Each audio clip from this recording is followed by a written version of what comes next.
Naglalaga tayo ng paa ng baboy. Yung unang laga, tinapon ko yung tubig para hindi makaano sa kolesterol. Tapos yung munggo, lalaga mo din yan. Ang daming tubig nito, maano siya oh. Pangalawang tubig na ano na yun. Ay pangatlo na pala.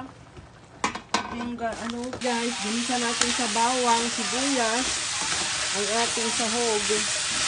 Pagkatapos natin nilaga.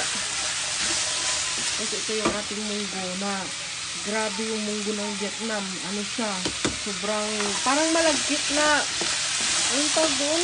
Ano ng tubig? Wala na guys. Nilagyan natin ang ating munggo. Pinalitan ko yung lalagyan at Diyos ko, umaapaw. Diba?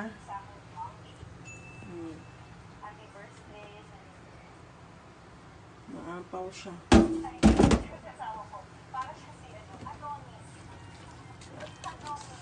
Yan na guys, luto na siya.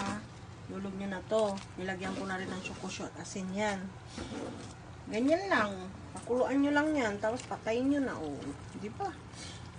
Tapos pag gusto nyo naman ng maraming sabaw, lagyan nyo ng sabaw. Pag matabang, lagyan nyo ng choco asin.